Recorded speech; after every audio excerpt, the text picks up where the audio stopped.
السلام عليكم ورحمة الله وبركاته.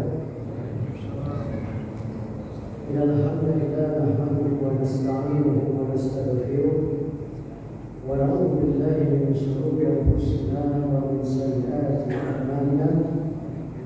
من يهد الله فلا مضل له ومن يضلل فلا هادي له. وأشهد أن لا إله إلا الله وحده لا شريك له وأشهد أن محمدا عبده ورسوله.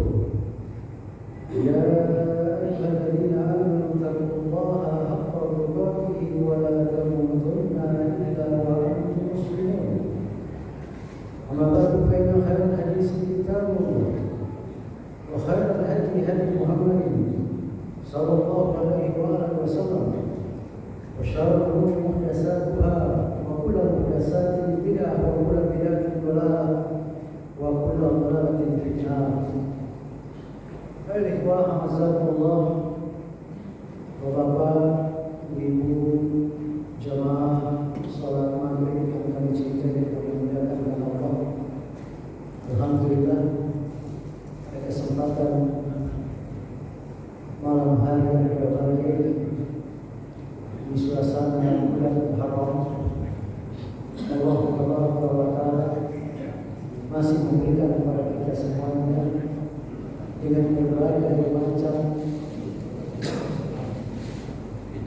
anugerah, dengan berbagai macam kenikmatan, terutama umat Islam yang sehat, sehingga kita bisa terus mentauhidkan Allah, sehingga kita bisa selalu beribadah kepada Allah, dan sehingga kita bisa istiqomah dalam beramal saleh.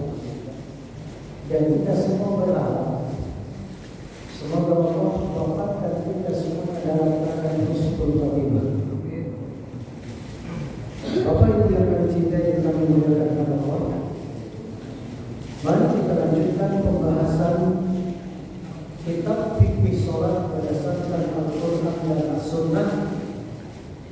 Pada pertemuan yang lalu kita telah membahas bacaan-bacaan apa saja yang dibaca Nabi ketika beliau sholat subuh, sholat qobliyah subuh, sholat ba'diyah qobliyah subuh dan sholat subuh, sholat asar, maghrib, isya,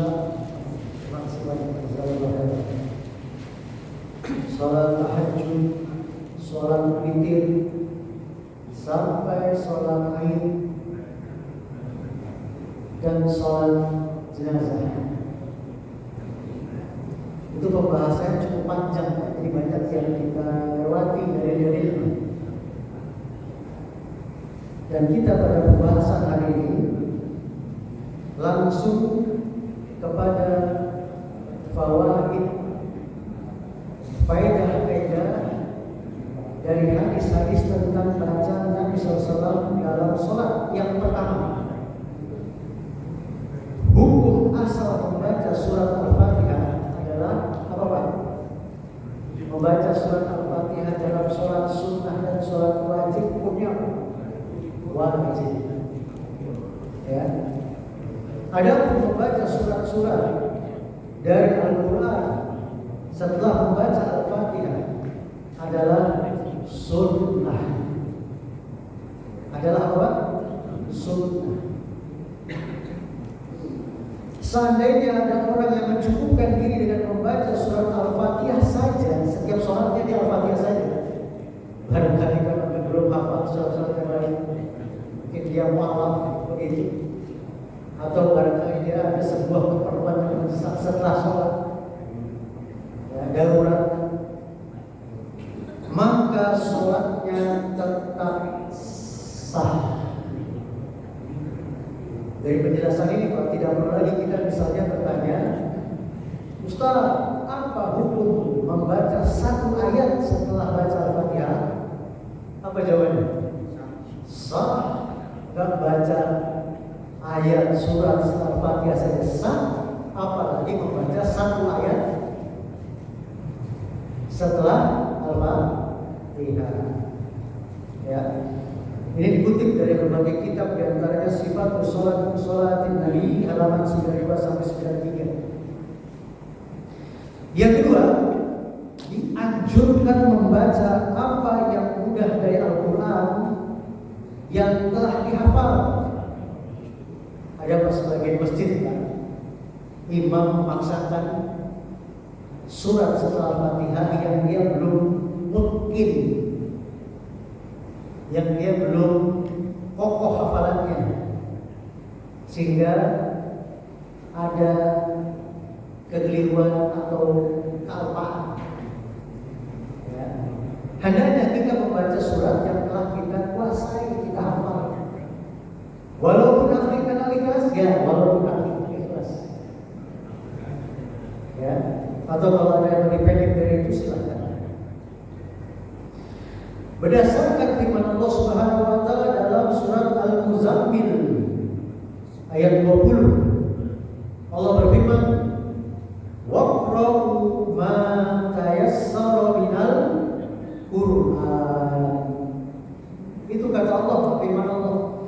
Maka bacalah apa yang mudah bagimu dari Al-Qur'an, yang mudah bagi kita, yang kita hafal, yang kita kuasai. Jangan kita memaksakan apa yang belum kita kuasai atau kokoh dalam menghafal, belum, jangan colok-colok. Ya, yang ada nanti bacanya keliru atau lupa atau masuk surat lain tercampur begitu. Juga berdasarkan sabda Rasulullah SAW kepada orang yang sholatnya buruk dalam hadis yang panjang, Sahih riwayat Imam Bukhari, Imam Muslim dan lain-lain, Nabi bersabda, "Summa iqra ma yatasarraf laka tayassara laka minal Qur'an." Kata Nabi SAW, lalu bacalah ayat Al-Quran yang engkau hafal. Itu perintah Nabi, perintah Allah yang mudah, perintah Nabi yang hafal. Begitu. Itu yang kedua, Pak. Faedah yang ketiga, Nabi SAW ketika sholat subuh membaca bacaan yang panjang. Ketika zuhur dan asar membaca surat-surat yang sedang panjangnya. Ketika maghrib membaca surat-surat yang pendek. Dan ketika isya membaca surat-surat yang sedang. Itu hadis-hadis yang telah kita lalui pada pertemuan-pertemuan sebelumnya. Kemudian yang keempat, Nabi SAW adalah orang yang paling khusyuk dan tumakninah dalam sholatnya, dan sholat beliau SAW paling sempurna serta ringkas, tidak terlalu panjang. Apa itu khusyuk? Apa itu tumakninah? Khusyuk itu dalam bahasa Indonesia itu konsentrasi, fokus. Apa yang kita baca, kita berusaha memahami. Apa yang imam baca, baik Al-Fatihah atau surat Al-Fatihah, kita berusaha keras untuk memahami, sehingga pikiran kita tidak kemana-mana, tidak mikirin, aduh tadi kunci motor taruh di mana, tidak mikirin lagi yang lain-lain. Jadi dia konsentrasi dan khusyuk. Di antara kiat khusyuk, kita pernah bahas pertemuan yang sudah lama, yaitu setiap sholat kita ingat mati, sholat itu sholat terakhir kita. Ya. Di antara kiat khusyuk, kita coba berusaha memahami apa yang kita baca.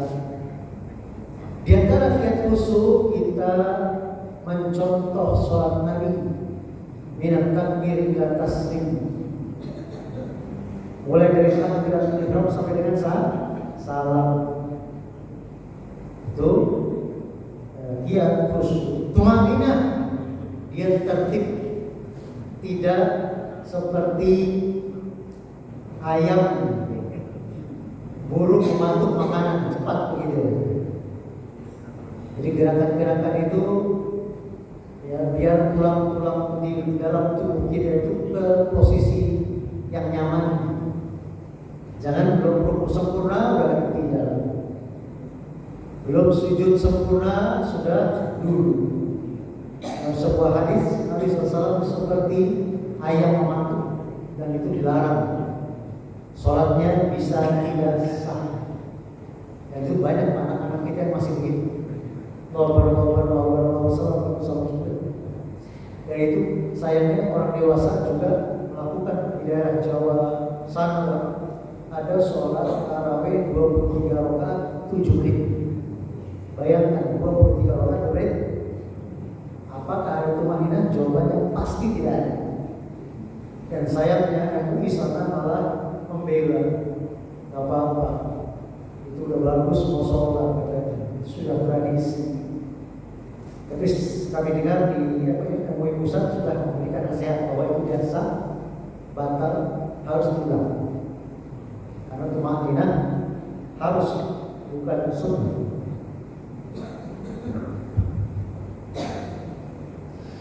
Yang kelima, Nabi SAW mengajarkan dan berpesan kepada para imam sholat apabila mengimami sholat berjamaah hendaknya ringkas, tidak terlalu lama. Kita pernah bahas di antaranya ketika imam tahu ada anak-anak yang ikut, ketika imam tahu jamaahnya ada yang sudah sepuh begitu sakit, maka imam harus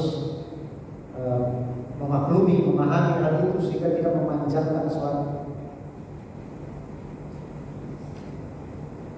Rasulullah SAW bersabda, "Idza shalla ahadukum lin-nasi falyuhaffif."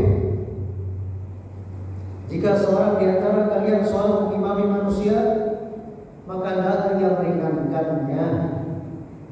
Fa inna minhum ad-dha'if, karena di antara mereka ada orang yang lemah, was-saqim, orang yang sakit, wal kabir, orang yang sudah lanjut usia.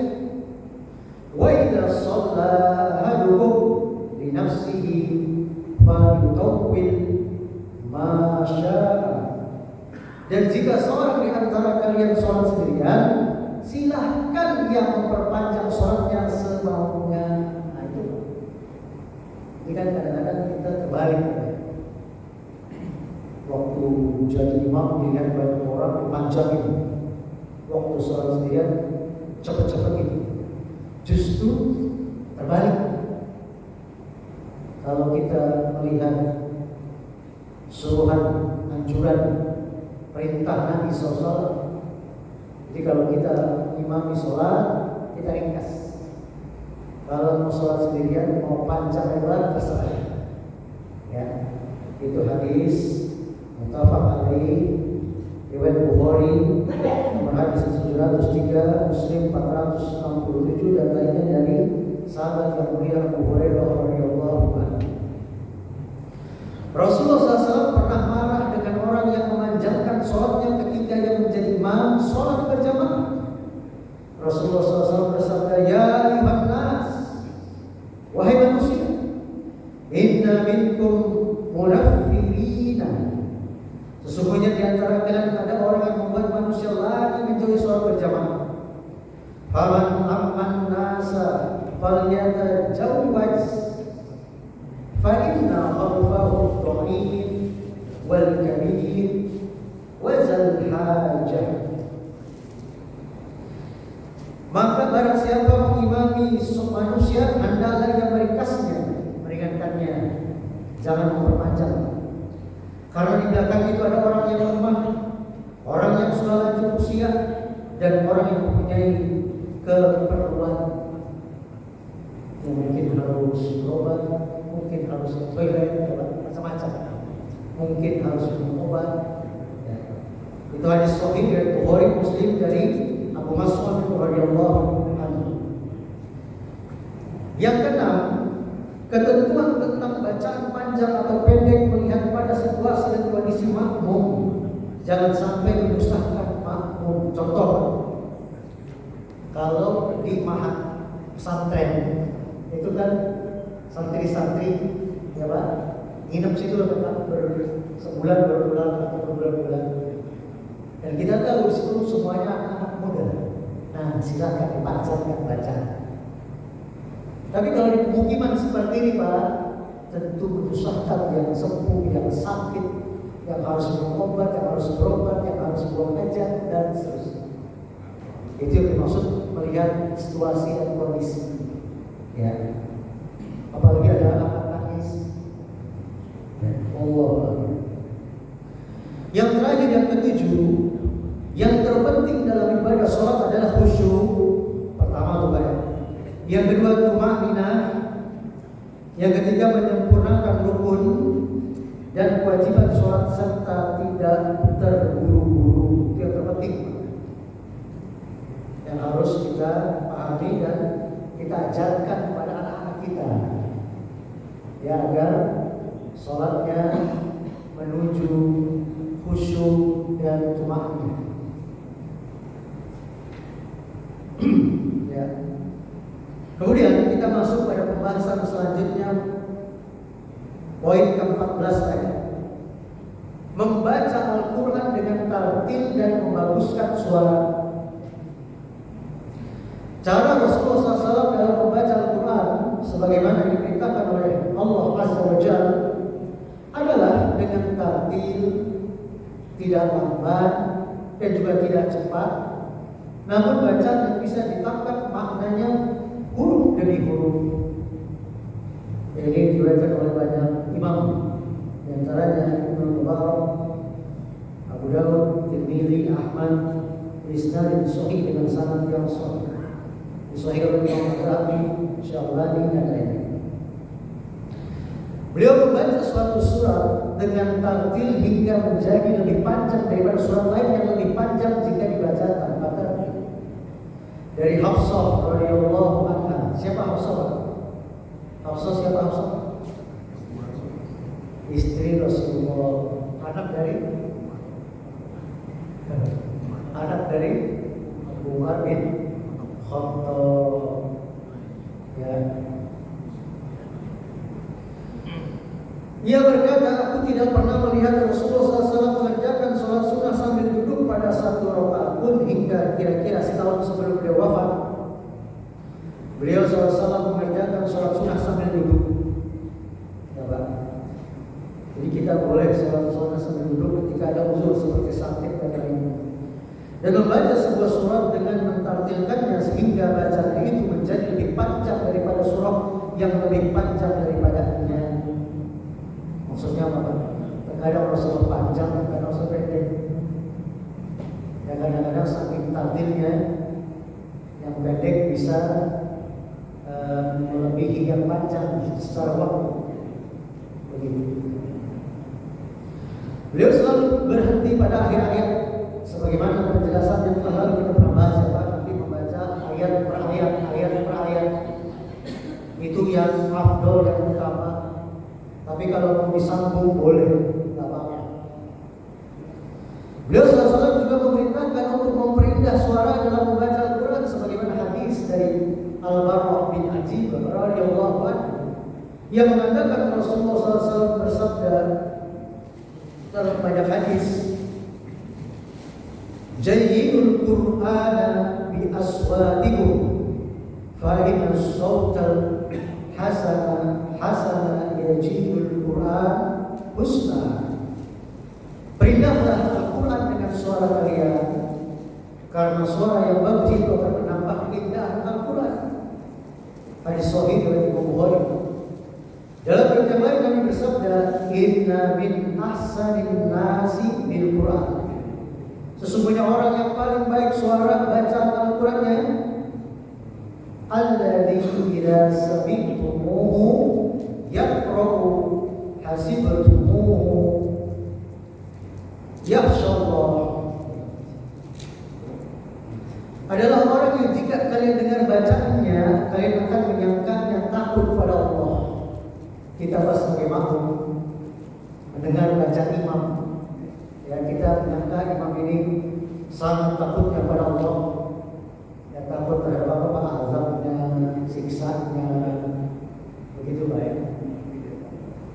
auranya, sehingga dia baca itu seperti orang ketakutan. Maksudnya begitu. Itu yang paling baik, kata Nabi SAW. Juga diriwayatkan dari Sa'ad bin Abi Waqqas radhiyallahu anhu, ia berkata, Rasulullah bersabda, "Laisa minna man lam yataghanna bil Qur'an." Bukan termasuk golongan kami orang yang tidak melakukan Al-Qur'an. Maksudnya mengindahkan, membaguskan, tidak datar begitu. Ya. Dan itu hukumnya sunnah muakkadah. Lebih baik dibaguskan bacaannya. Hadis sahih riwayat Ahmad, Abu Dawud dan lain-lain. Beliau juga bersabda, "Ma Allahu li sayyin ma adina wa fi lafdin ka iznihi li nabiyyin hasanis saut yataghanna bil Qur'an yazharu bih." Tidaklah Allah memberi izin sebagaimana dia memberi izin dalam nafas lain, tapi dia memberi izin kepada Nabi yang suaranya indah untuk melakukan bacaan Al-Quran dengan suara keras. Ini hadis sahih riwayat Imam Bukhari dan lain-lain. Dan poin terakhir, poin dua yang terakhir ya, 15-16. Yang ke-15, membetulkan bacaan imam. Membetulkan bacaan apa? Imam. Ketika imam apa? Ketika imam lupa, keliru bacanya atau bercampur dengan ayat surat yang lain, bisa saja. Ya. Dan ternyata Pak, Rasulullah SAW selain kekasih Allah, penghulunya para nabi dan rasul, beliau pun satu sisi manusia biasa. Pernah baca beliau keliru. Setelah sholat, beliau menegur seorang sahabat, kenapa tidak dibetulkan? Ya. Rasulullah SAW mensunahkan untuk membetulkan bacaan imam jika imam keliru membaca. Suatu waktu beliau pernah sholat membaca Al-Quran, kemudian beliau salah dalam membacanya, namun tidak ada seorang sahabat pun yang membetulkan bacaan beliau. Kenapa kira-kira? Suka sekali. Kayak nanti jatuh kurang adab begitu ya. Sebagaimana hadis dari Abdullah bin Umar radhiyallahu anhu, bahwasanya Nabi SAW melakukan sholat dan membaca surat, lalu bacaan beliau tercampur dengan ayat yang lain, dengan surat yang lain.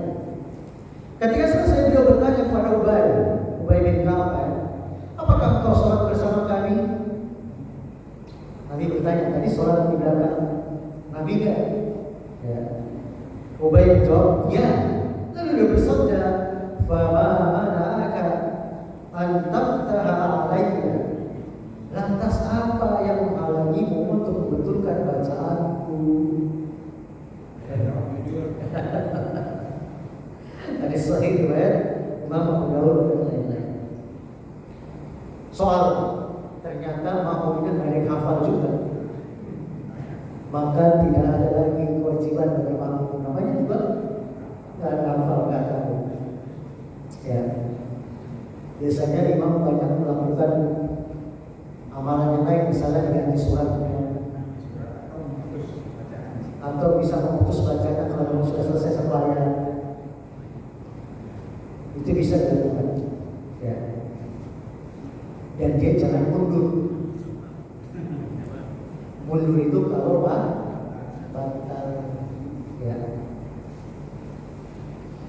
Yang terakhir Pak, membaca ta'awudz dan meludah tipis ketika sholat untuk menghilangkan keraguan. Orang banget lagi sholat ya Pak, kadang-kadang ada gangguan kan Pak?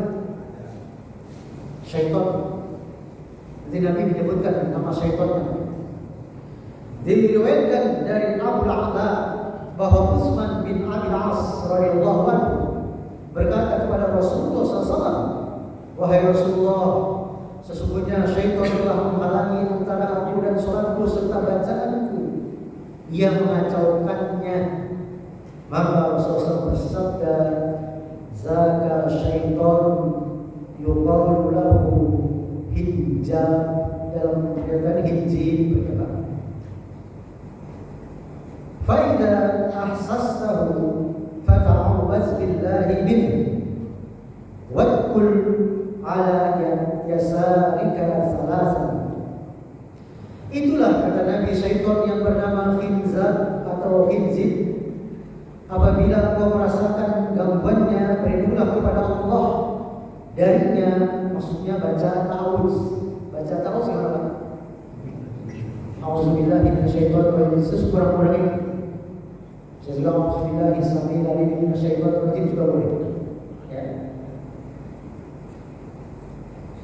Dan setelah baca itu Pak, meludah tipislah ke sebelah kiri 3 kali. Kamu perhatikan ya Pak, bukan dikumpulin ludah itu ya.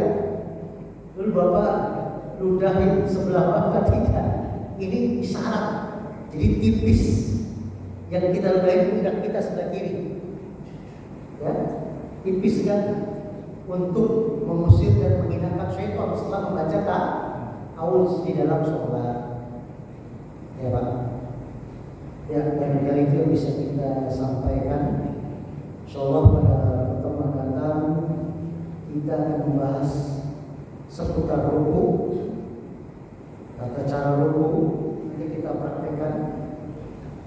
Ya, kemudian tentang wajib tumanina, rukunya yang sempurna, bacaan ruku baru ya i'tidal, bacaan ruku lamanya ruku, larangan membaca Al-Quran ketika ruku dan sujud, dan fawaid, faedah-faedah dari hadis-hadis tentang ruku. Silakan Pak, kalau ada yang ingin disampaikan, tafadhol.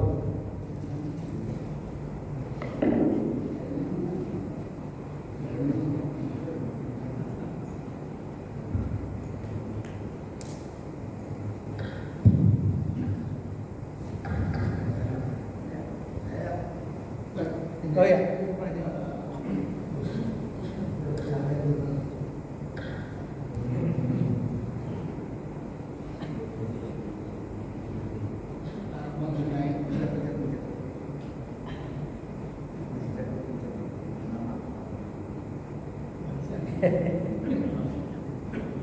Mengenai sujud sahwi, misalnya imam pada rakaat Isya pada rakaat ketiga dia duduk tawaduk, setelah itu jamaah bilang subhanallah. Nah, imam berdiri ayat. Setelah itu terakhir rakaat terakhir imam sujud sahwi. Nah, sujud sahwi itu apakah masih berarti karena kamu sudah mengingatkan subhanallah gitu kan? Yang kedua, apakah makmum itu ikut setelah imam sujud sahwi, apakah harus ikut juga? Baik. Syukur jazakallahu khairan atas pertanyaan Pak. Sekalian Pak. Ya. Ini agak di luar tema. Ya. Kalau ini sholat Jumat kan menjadi khotib pada sholat Jumat kan ada 2 khutbah. Ada khutbah pertama sama khutbah kedua. Ya. Sedangkan sepanjang kita khutbah mendengarkan khutbah itu kan adalah sama dengan sholat, jadi kita tidak boleh bicara, tidak boleh lain. Nah, ada khotib pada setelah khutbah pertama kan dia istirahat, dia minum Ustaz, minum khotibnya. Apakah itu diperbolehkan Ustaz? Terima kasih. Assalamualaikum warahmatullahi wabarakatuh. Ini satu pertanyaan. Syukran jazakallahu khairan, pertanyaan yang bagus sekali. Yang pertama tentang sujud sahwi. Sholat berjamaah, sholat isya tadi ya. Di rakaat ketiga duduk tasawuf akhir tawaduk. Kan begitu ya? Padahal belum rakaat keempat. Makmum kemudian membaca subhanallah. Imam berdiri apa enggak? Diri. Lalu nanti imam sujud sahwi sebelum salam. Ya. Terus pertanyaan kedua tadi, apakah makmum ikut sujud pada sudah subhanallah? Jawabannya iya, ikutin semuanya.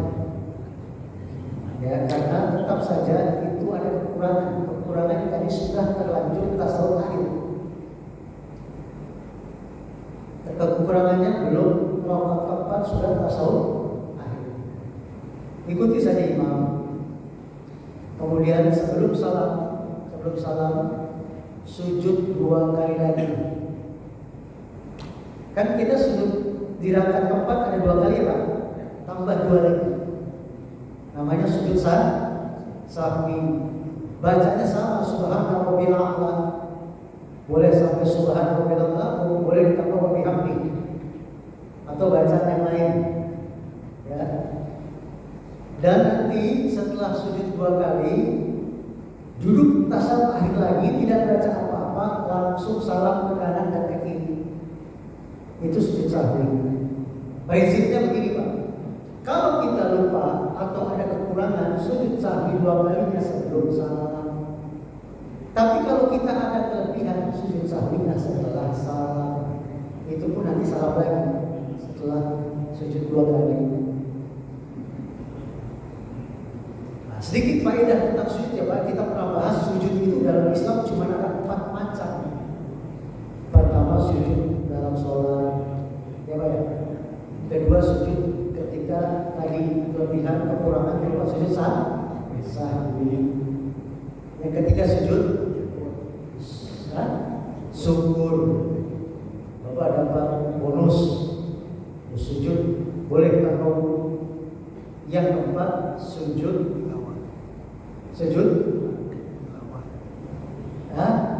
sujud tilawah, betul Pak. Ketika membaca ayat-ayat saja. Adapun sujud yang banyak dilakukan, dibiasakan oleh saudara kita, bapak-bapak pasti pernah lihat. Setelah sholat sunnah, selesai sholat sunnah, dia doa, mau keluar, dia sujud lagi. Pernah lihat? Nah, itu sujud apa? Ada nggak contoh dari Rasul dan para sahabat, para tabi'in, dan a'immatul arba'ah, imam madzhab yang 4? Jawabannya tidak ada. Ya. Dan sujud sahwi itu Pak, mudah ya. Cuma 2 kali sujud saja. Mau sujud bacakan Allahu Akbar. Bangkitnya Allahu Akbar. Sujud lagi, di antara sujud enggak baca apa-apa. Karena memang murni sujud. Murni sujud. Bahkan Pak ada kejadian juga ekstrim. Dia sholat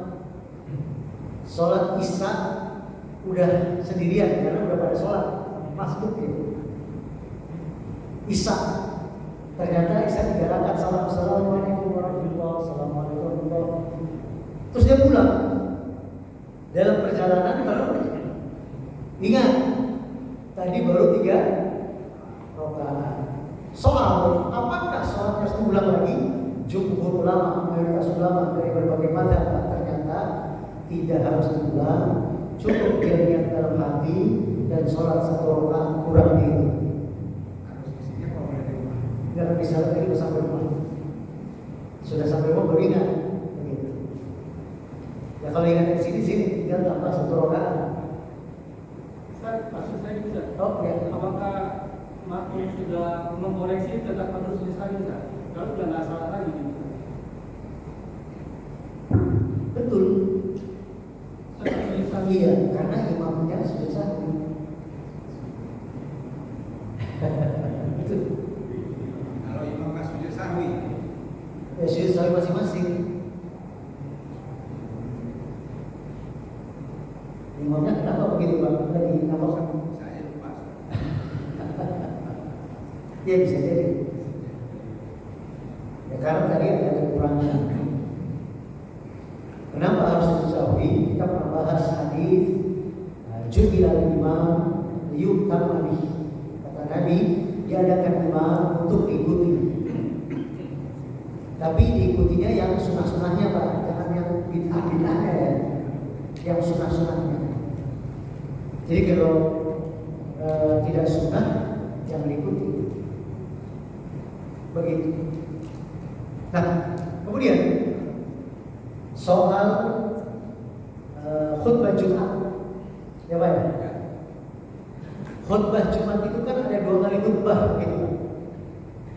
Di khutbah pertama nggak lama khotib istirahat, mau untuk khutbah kedua. Yang menjadi pertanyaan adalah khotib ketika itu minum, khotib apa mau? Khotib. Apakah boleh? Sah, tidak batal? Jawabannya boleh, sah, tidak batal. Kecuali sholat, lagi sholat minum batal. Jamaah? Jamaah, setahu saya boleh, Pak. Yang nggak boleh ngobrol, yang nggak boleh sibuk dengan scroll, yang nggak boleh main-main kerikil. Mungkin kalau kita main-main sejadah, ya, itu nggak boleh. Minum ya Pak, ya, bukan makan kan? Dia haus, apa boleh? Ya. Wallahu a'lam. Itu terdapat di kitab-kitab fatwa para ulama, jawabannya boleh. Khatib dan makmum jamaah yang mendengar boleh minum. Kenapa tidak boleh makan? Repot.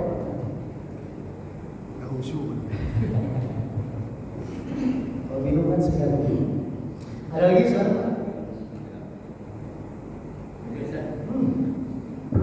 Saya ingin menanyakan, kita kan ada 4 mazhab. Betul? 4 mazhab.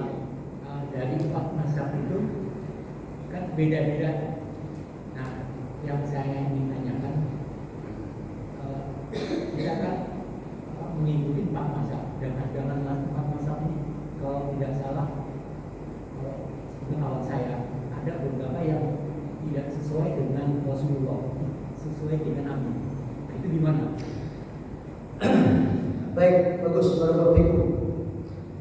Kami persilahkan bapak-bapak baca kitab Sifat Salat Nabi Minal Takbir ila Taslim. Tata cara salat Nabi dari mulai salam takbir sampai dengan salam, karya Syekh Muhammad Nasiruddin Al-Albani. Di muqaddimah kitab itu Pak, beliau membawakan perkataan 4 imam madhab tentang yang diikuti hadis, yang diikuti Quran dan hadis. Apabila perkataan mereka bertentangan dengan Quran hadis, kita berpegang teguh pada Quran hadis dan buang pendapat mereka. Di antaranya Imam Syafi'i dan Imam Abu Hanifah mengatakan bila soal hadis bahwa madhab. Apabila ada hadis yang sah, itulah madhab saya.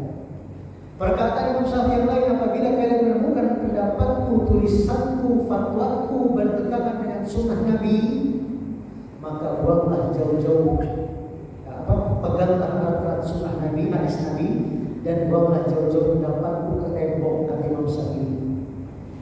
Dalam perkataan yang lain, Imam Abu Hanifah, termasuk Imam Ahmad, mengatakan apabila janganlah kalian taklid kepada kami. Taklid itu ikut-ikutan tanpa tahu ilmunya, tanpa tahu dalilnya. Ya. Tapi peganglah dari mana kami mengambil perkataan itu, maksudnya dari dalil Quran dan hadis. Nah, itu lengkap sekali. Syekh Muhammad Nasiruddin Al-Albani rahimahullah membawakan 4 qaul perkataan a'immatul arba'ah, imam madhab yang 4, dan itu sangat bagus sekali, sangat bagus sekali. Saya ambil contoh di zaman Imam Abu Hanifah, mazhab yang pertama kan Imam Abu Hanifah itu percetakan kitab-kitab masih jarang, sehingga beliau sampai wafatnya itu berpendapat bahwasanya seorang janda boleh nikah tanpa wali, pendapat yang beliau. Di antaranya lagi pendapat beliau, minum minuman keras, khamr boleh sedikit asal tidak memabukkan. Nah itu ditentang oleh mazhab yang lain. Tapi ingat ya, berhubung Nabi SAW pernah bersabda 15 abad yang pertama, apabila seorang imam, seorang mujtahid berijtihad, lalu dia benar, maka dapat 2 pahala. Apabila dia salah, dia dapat 1 pahala. Tapi ingat, itu mujtahidnya, bukan pengikutnya, bukan jamaah. Kalau jamaahnya tahu keliru, ya ikut yang benar. Ikut yang benar. Imam Abu Hanifah tadi Pak tidak menemukan semasa hidupnya tadi ya, karena keterbatasan mesin cetak, kitab-kitab begitu, bahwasanya baik gadis maupun janda nikah wajib pakai wali, wajib. Ya. Barangkali itu bisa kita sampaikan. Ini mohon maaf waktu berapa menit lagi Pak? 5 menit. Berapa Juli? 5. 1 meter. Ya Pak Haji, sekarang. Saya tertarik dengan imam salah terlupa, makmum sudah mengingatkan dia. Dan sekali baca lagi lupa lagi. Akhirnya dia baca istighfar. Astagfirullah. Boleh nggak? Imamnya yang baca istighfar. Karena diingetin 2 kali nggak ketemu lagi, dia baca istighfar. Boleh nggak? Imamnya setelah itu pensiun ya? Setelah itu imamnya pensiun ya? Pensiun. Bukan maksudnya ya, nanti terus 2 kali masih lupa, akhirnya istighfar. Ya, diingatkan oleh si makmum, tapi imamnya tidak berubah. 2 kali kan? Akhirnya kita baca istighfar. Boleh nggak? Jawabannya istighfarnya makmum hanya boleh dalam hati. Imamnya yang baca istighfar itu imamnya. Imam yang salah tadi. Imam, tapi diteruskan sholatnya. Iya, dia rukuk gitu kan. Dia dari ulang 2 kali, lupa lagi. Terus pertama lagi, imamnya baca istighfar. Karena udah nggak. Iya. Ada hadis sahabat Nabi Pak, ketika sholat dalam pada sholat berjamaah bersin. Kalau bersin baca apa Pak? Alhamdulillah. Lalu ada sahabat yang lain, ya Allah. Sahabat-sahabat yang lain dalam keadaan sholat melototin dia. Ya. Setelah itu Nabi menjelaskan, tidak boleh dalam sholat itu dicampur dengan bacaan di luar sholat. Saya bertanya, alhamdulillah ada bacaan sholat, ada surat Al-Fatihah. Ya Allah, tidak ada. Istighfar? Gak ada. Walaupun dia mau istighfar, ya udah dalam hati saya. Takutnya nanti terusan, astagfirullahaladzim, gua salah. Tambah lagi. Kata makmum yang datang, imam ngomong batal juga dia bilang begini. Jadi bacaan-bacaan di luar sholat tidak boleh dibawa ke dalam sholat. Allah, termasuk istighfar. Ada lagi Pak?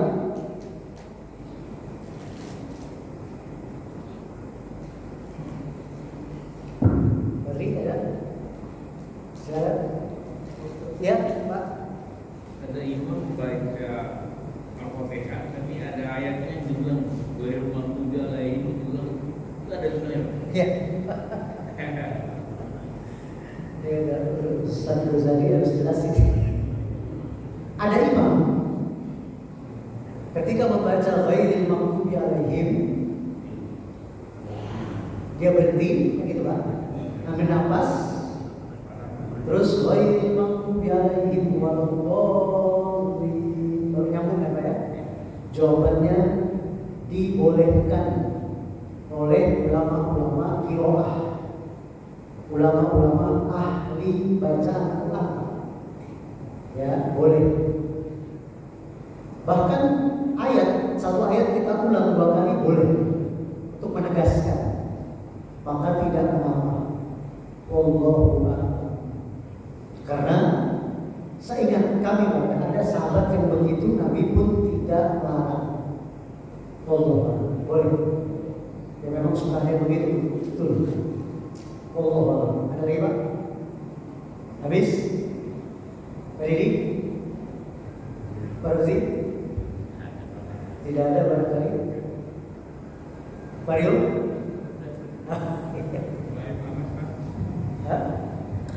Mas ulang tahun perkawinannya yang 63. Kalau bisa didoain di Mustafa. Oh iya. Alhamdulillah pada Pak Mas, beliau katanya ini sudah tahun ke-63 pernikahan. Ya semoga Allah panjangkan umur beliau dan istri beliau dan kita semuanya diberkahi dalam tata amal soleh kepada Allah Subhanahu wa taala dan senantiasa diistiqomahkan beribadah dan wafatkan kita semua dalam keadaan husnul khatimah. Allahumma rabbana atina fid dunya hasanah wa fil akhirati hasanah wa qina adzabannar wa akhiru da'wana alhamdulillahi rabbil alamin. Barangkali ini bisa kita sampaikan. Subhanallahumma wa bihamdika asyhadu an la ilaha illa anta astaghfiruka wa atubu ilaik. Assalamualaikum warahmatullahi wabarakatuh.